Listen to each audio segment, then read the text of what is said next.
Greetings, ladies and gentlemen, and welcome to this latest edition of Tales from Outer Space. Hope you enjoy. Gods of Vegginess, written by I.C. What's New RP. Paw Paw, came the chorus of excited yips as Grayster entered the room.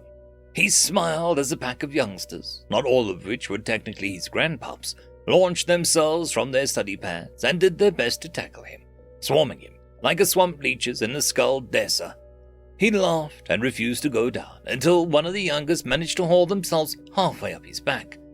Crying out in fake rage, he fell under the swarm, being careful to not squish anyone.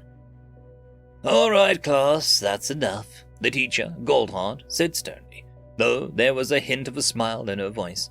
"And the longer you pile on him, the less time he will have for a story." That got their attention, and the pups obediently, if reluctantly, returned to their pads. It warmed his heart to see them sitting at attention. Most had ears pointed in his direction, though a few still hadn't quite developed the musculature to keep both ears from flopping down. "Story?" he asked, looking confused. I don't know. I might have forgotten all my stories," he teased. "Paw Paw, we can smell a lie," one of the nearest youngsters chided him. "By night black, it isn't like we just opened our eyes." "Language," Goldheart chided as the child's ears wilted. "It's okay," I said, taking my seat and looking at the group. "I probably deserve that. It's been so long since someone had the will to correct me that I've forgotten proper manners. Thank you, youngster, for setting me on the correct trail." That got him to perk right back up, and everyone started clamoring again for a story. "Make it scary. I want to hear one about the princess. Tell us about your greatest hunt." I looked through the room, and one little female at the back caught my eye. It might have been the distinctive white slash above her eye, or maybe the look of frustrated concentration, but something made me call out to her. "What about you? With the white above your eye, what would you like to hear about today?" "Are humans really the gods of Vegginess?" She stumbled over her last word, and the entire class turned to look at her. "Gods of Vegginess?" I asked, racking my brain for what she could mean. "I'm afraid I haven't heard of that. What do you mean, little one?" "I heard from my brother's friend the other day," she said. "He's training to be a religious man, and he said that the humans were the body of Vegginess." "Ah!" I said, finally connected the dots. "Now I see. Would your friend happen to be a derma? Tall, heavy-set fellow with a lot of long, dark fur." She nodded, getting excited. "Well, the word your friend said was vengeance, not vegginess. Recently, the derma have changed the avatar of their god of vengeance to that of a human." "Why?" she asked, the question that all kids enjoy. "Perhaps that's a bit of a heavy topic," Goldheart stopped when I held up a paw. "That is a great question, and one that is incredibly serious. Are you guys sure you want a serious story before your break?" Everyone immediately nodded, most because their teacher likely wanted to say no. I did note a few extremely curious cases, though, so I went on. "Very well. I will tell you a story of the humans and Windfire. I am sure you've heard of humans. Most only come to our shoulders, and they stand with straight backs. Of all the races, they are the most versatile and most warlike. This has given rise to a multitude of human mercenary companies. Mercenaries are packs of hunters that will fight for a group in exchange for money. Now, humans are like us and are exceptional fighters. The difference between us is that the humans also worked hard to understand how to heal the injuries caused by battle, where we prefer to let them heal and leave us reminders. In fact, each human company always had a ship that would come down after each battle and collect the injured, healing them. They didn't discriminate. They would heal friend and foe alike. Now, the Windfire were another warlike race, though they were far closer to us than the humans in thought. Death in battle was their highest glory. In fact, it was nearly mandated by their religion. And it just so happened that the Windfire were looking to expand and started attacking the nearest settlements. They belonged to the Derma. The Derma were not warriors, but builders, and so they hired humans for protection at a great cost. That was fine. They had plenty of money, and humans breed at an incredible rate. The Windfire, of course, hated that not only had someone interfered with their righteous battle, but that this enemy had the gall to deny their warriors the most honorable death. Instead, captured warriors were healed and returned in shame. These blows to their religion could not stand, and so the Windfire came up with a plan. They would destroy the heretics, and in doing so find a way to return the lost honor to their warriors. Near the end of the battles, the honorless would be released into the battlefield, where they would take injury and lie in wait. As usual, the human medical ships would descend and try to save those they could. I paused for a second, taking a deep breath. This next part was always the hardest for me.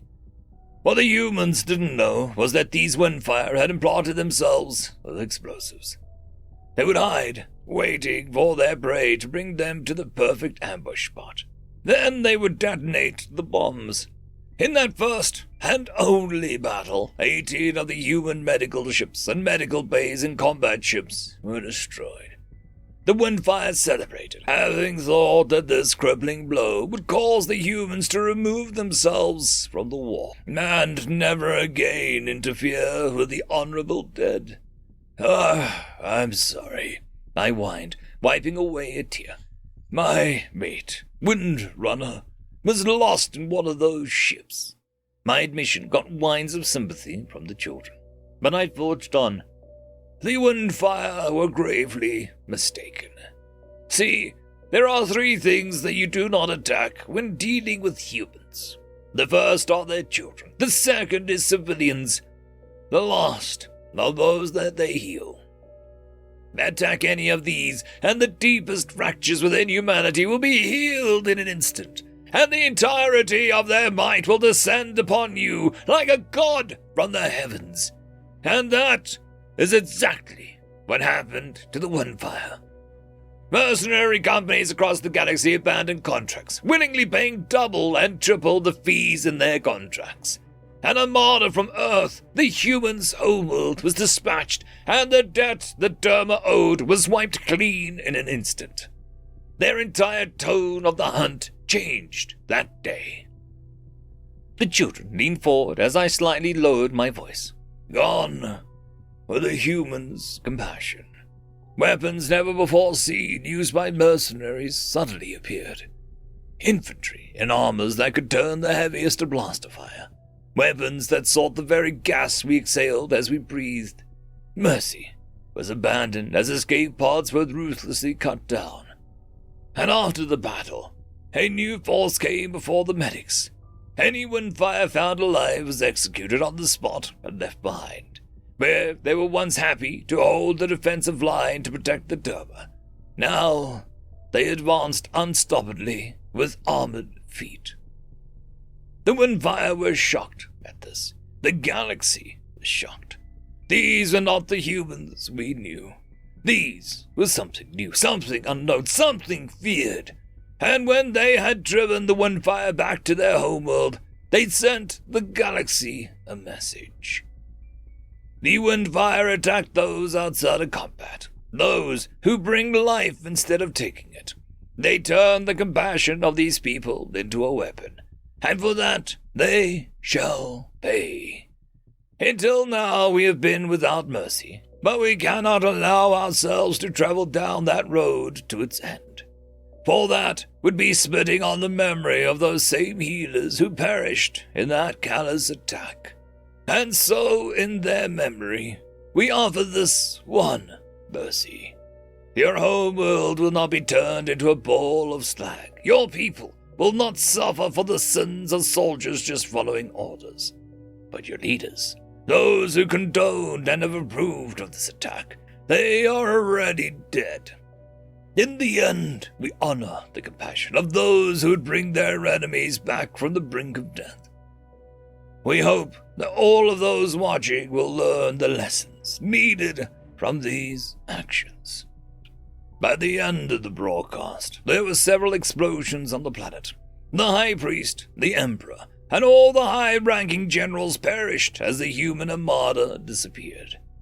And ever since then, the Terran have changed the avatar of their god of vengeance to that of a human. Pawpaw, the little female asked, what is vengeance? It is an act done in response to being wronged, but it is different in the eyes of the Terran and many others in the galaxy. These people see vengeance as a righteous act, and it is tempered by compassion. Vengeance is done to teach a lesson, and goes no further. Beyond vengeance, they teach lies, dark revenge.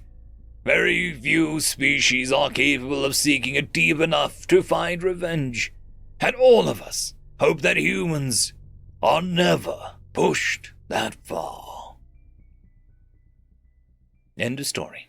I'd quickly like to thank the T5 channel members and patrons: Caspar Arnholtz, Cam Maxwell, Lord Azrakal, Dragzoon WRE, Holly Sister, Ambrose Cattell, and Quantum Wednesday. Thank you very much.